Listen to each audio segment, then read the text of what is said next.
Assalamualaikum warahmatullahi wabarakatuh. Nama saya Endang Tri Astuti. NIM saya 105170443. Baiklah, di sini saya akan menjawab soal UTS yang telah diberikan oleh Bapak kemarin, yaitu yang pertama mengenai definisi keuangan negara, ruang lingkup, dan asas-asas dalam pengelolaan keuangan negara. Yang pertama mengenai definisi keuangan negara.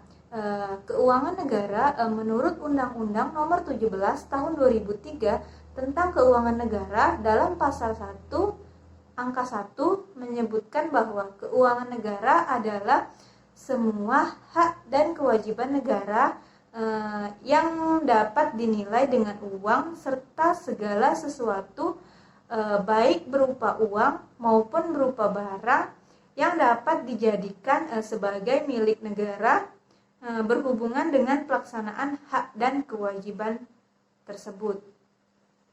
Yang selanjutnya mengenai ruang lingkup keuangan negara. Menurut pasal 2 Undang-Undang Nomor 17 Tahun 2003, ruang lingkup keuangan negara meliputi yaitu yang pertama hak negara untuk memungut pajak, mengeluarkan dan mengedarkan mata uang, serta melakukan pinjaman. Yang kedua, kewajiban negara untuk menyelenggarakan tugas layanan umum, pemerintahan negara, serta membayar tagihan pihak ketiga.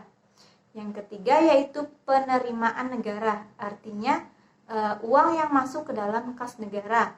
Yang keempat adalah pengeluaran negara, yaitu uang yang keluar dari kas negara. Yang kelima, penerimaan daerah, yaitu uang yang masuk ke dalam kas daerah. Yang keenam itu adalah pengeluaran daerah, artinya uang yang keluar dari kas negara. Yang ketujuh adalah kekayaan negara atau kekayaan daerah yang dikelola sendiri atau dikelola oleh pihak lain yang dapat dinilai dengan uang.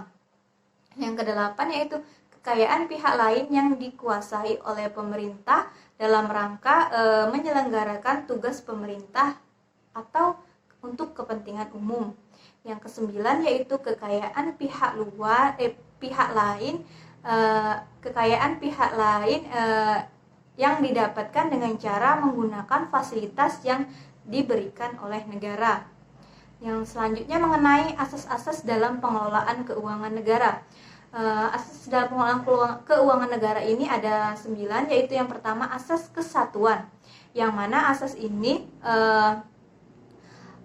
menampilkan semua pendapatan dan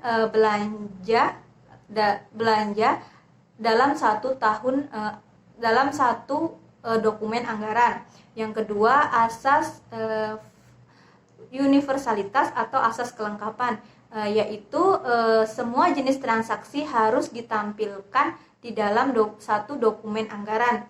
Yang ketiga asas tahunan, di mana pengeluaran dan penerimaan harus dibatasi dalam satu tahun anggaran, yaitu per 1 Januari sampai dengan 31 Desember dalam satu tahun anggaran.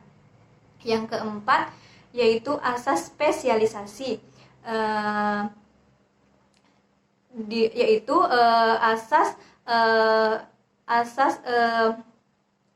asas kredit anggaran harus rinci, jadi jelas anggaran itu digunakan untuk apa saja dan barang atau jenis barang yang digunakan tuh apa saja.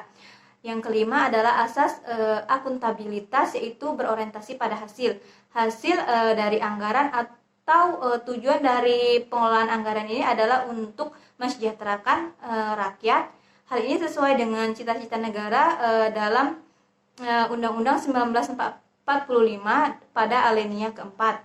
Yang keenam yaitu mengenai asas profesionalitas, di mana dalam pengelolaan anggaran ini pengelola harus mempunyai sikap profesional dan mempunyai kode etik.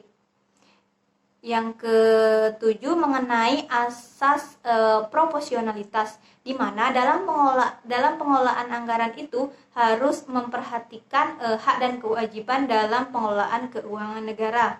Yang kedelapan yaitu asas keterbukaan dalam pengelolaan keuangan.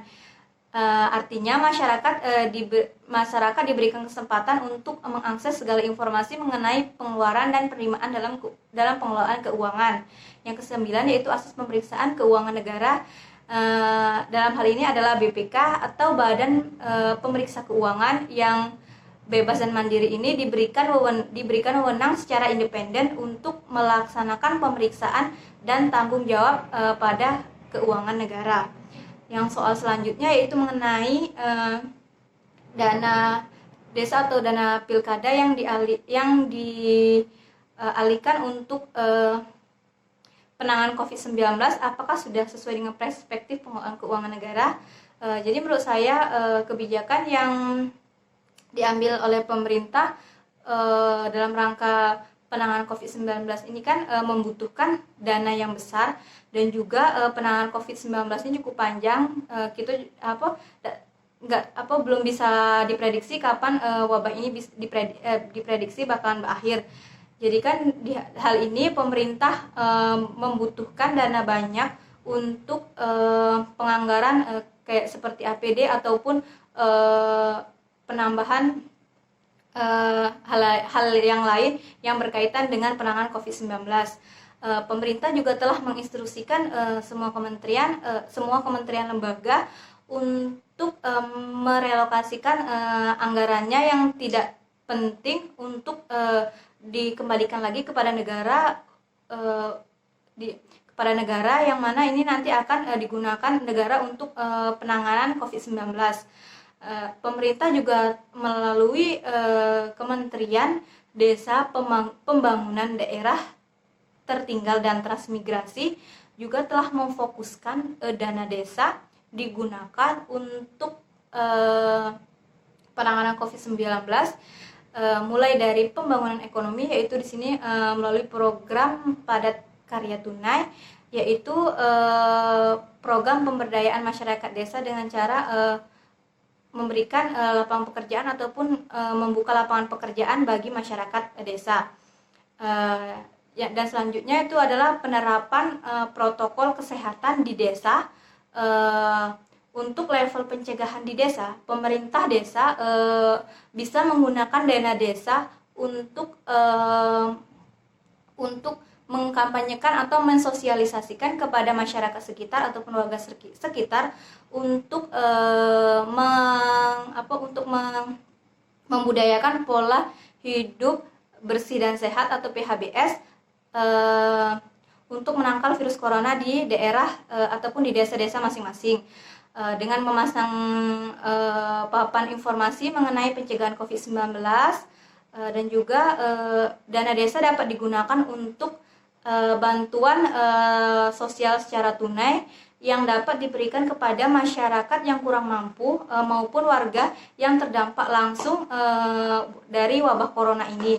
Jadi menurut saya pengalihan dana desa untuk penanganan COVID-19 ini bisa dilakukan dan membantu masyarakat yang terdampak wabah pandemi COVID-19 ini. Baiklah, itulah penjelasan dari saya. Saya akhiri. Wassalamualaikum warahmatullahi wabarakatuh.